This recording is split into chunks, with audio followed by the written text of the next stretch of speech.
Hello, guys, and welcome to a reading wrap up. It's been a while since I've done a wrap up because I don't know why I cannot sit down and talk in front of the camera for more than like 10 minutes, but I'm gonna try to be a little bit more consistent with my wrap ups. This month, I actually read quite a good amount of books, and I did also like a majority of them, which makes me very, very happy. In saying that, though, I did also DNF'd, I think, like one book maybe. But let's start talking about the books that I read in November. The first book that I read was actually a manga, and it was from volume 1 to 9 of Loving Yamada level 999. And I don't like reading uncompleted mangas or just uncompleted stuff in general, but I saw a clip on TikTok and then I decided, you know what, I'm gonna read it. And I feel like it was kind of a mistake because now I want to read the rest of the volumes and then they're not even out. So yeah, I did really enjoy it. I thought it was a really cute romance manga, which also involved games. And I love 𝐸𝐸 so much. I just love female main characters who are very bright and cheerful. I just feel like the energy is so nice. For example, I love Nanami from Kamisama Kiss, Toru from Fruits Basket, and 𝐸𝐸 is also added onto that list. Yamada, I don't really care about. I don't love him as much as the people in the manga loves him, and I don't honestly understand the whole idea of a guy being so attractive that literally every girl in the manga is like in love with him. But I do really like the romance. I think it's very healthy. I love the relationship between the guild and their friendship. It's really, really cute to read, and I cannot wait for the whole, I guess, manga to be completed in general. The next book that I read was Beyond the End of the World, which this one was actually kind of painful. I started it and then I took a break from reading it for a really long time. So it took me quite some time to finish it, but this was the second book to, I don't even remember what the first book was called, but I have been wanting to finish this duology for a really long time. And while going into it, to be honest, I didn't really remember anything from the first book, which is why I think it made it difficult for me to connect with this book. And I also didn't really understand the whole plot and the world building because I don't remember anything from the first book. So that's a me problem. But I also just feel a little bit disappointed with the plot because we have this whole antagonist who I thought was such an interesting character, but I just felt like the ending was too open ended and just the way everything left off was a little bit disappointing because I wanted more and I felt like we could have had more if the plot didn't feel a bit rushed and if it was a little bit more, I guess, developed. The next book I read in my How Many Romance Books I Can Read in a Week video, and I ended up reading 5 romance books, which was kind of unexpected, but I also really liked all the books that I read in this video, which I'm really, really happy about. The first book, however, The Windman, I didn't really like that much. I was so excited to read this book, so hyped. And then I read it and I was a little bit disappointed. This book was kind of in between the first and second book. So the first book is Behind the Net and the second book is The Fake Out. Love The Fake Out so much. Really, really disliked Behind the Net, but because I really enjoyed The Fake Out, I was very, very excited to read The Windman. And I love Harvey so much, so I was excited to get his book. However, when I finally read this book, I was like, I don't know if I like Harvey as much as I did in the first 2 books. I also didn't like how this book was just purely physical and then fantasizing about sleeping with each other, especially because it is friends to lovers, and I felt like they had already this foundation of like chemistry that could have grown and developed as they kind of went through the stages of them realizing that they liked each other, but that never happened. So that was a little bit disappointing, and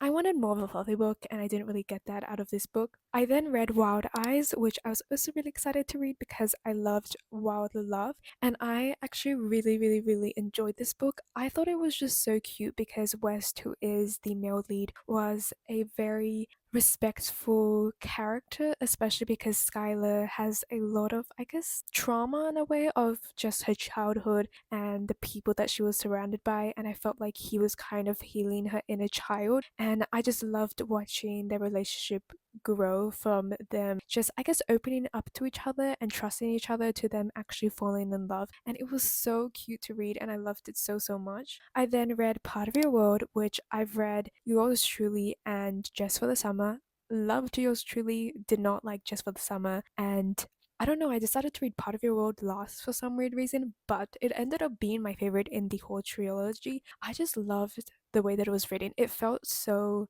magical, and there were many things that I highlighted, literally long paragraphs, because I just loved the way that it was described. I loved Daniel so much. He was literally like a golden retriever because he was always excited for when Alex would come over. Alex, I feel like, is a very obviously flawed three-dimensional character. I think it was just really interesting to read about her background and just like the things that she experienced with her parents and her family and her ex-fiance boyfriend. I can't really remember. He made me very, very angry, but again, just seeing their relationship grow was very cute to read. It did start off with a one night stand though, so but I do think that it does focus more on the emotional connection between them rather than the physical one. I've then read Places We've Never Been, which is a YA romance book, and this is written by Casey West, who is one of my favorite romance authors. Honestly, I think she's my favorite in general when it comes to really fluffy, fluffy books. And I read one of her books, I think last month, and unfortunately, I didn't really like that one,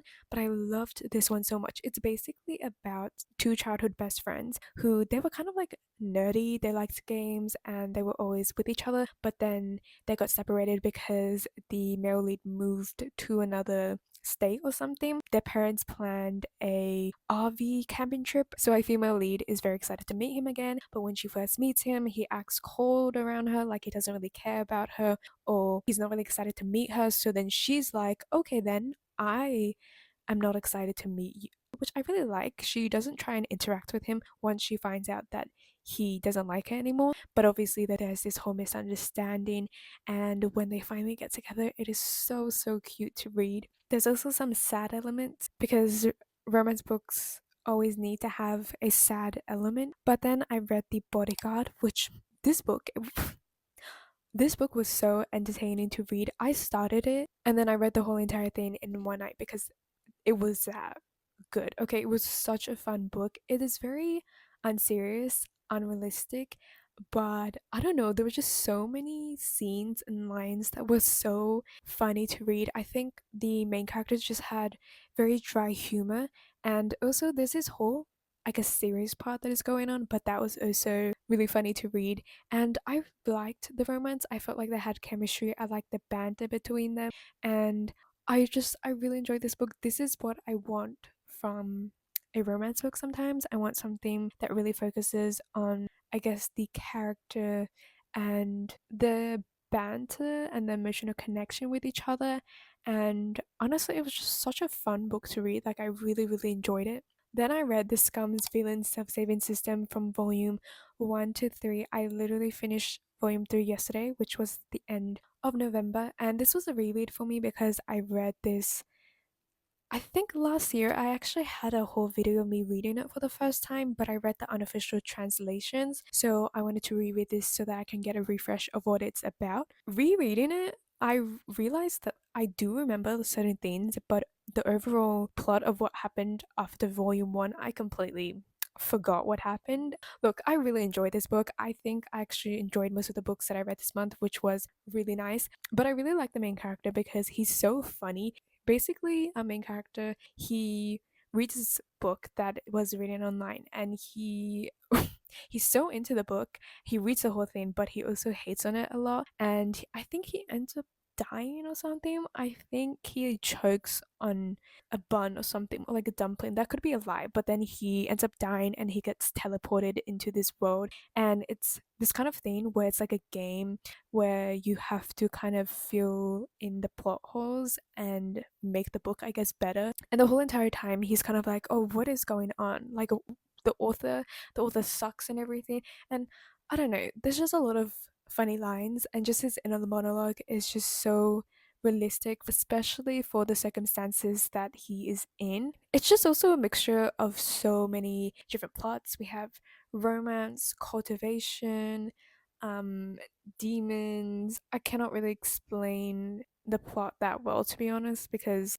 it's kind of all over the place, but I really, really enjoyed it, and I'm gonna read volume 4 next month, or this month, I guess, because it's already December. And the only book that I DNF'd this month was A Fragile Enchantment, which I think I only read 2% of it, and then I decided to give up. I thought that the cover looked really, really beautiful. I love the title, The Fragile Enchantment. But then I read the blurb of the book, and apparently it's about this girl who sews dresses, but she has magical powers or something like that. And then she gets invited to sew a dress for this prince, like he's getting married. and so she's sewing the dress for his future wife. And then I think they end up getting together, and I think there's this whole enemies to lovers going on. But then I looked at some of the reviews because, I always like looking at the reviews, and a lot of people said, oh, the writing is not that good. The girl is always clumsy, like she just hits herself every 22nd of the book, and the romance is also not that good because it's this whole enemies to lovers, but the guy is literally just full on mean to her. So I started reading the book, and not gonna lie, I kind of agreed because I read a couple of pages. I already felt like the writing was not doing it for me, and she already bumped into something and was like, ow. And I just felt like that did not need to be included in a book, I also read ahead to the ending because sometimes with books where I'm not sure whether or not I actually want to DNF them,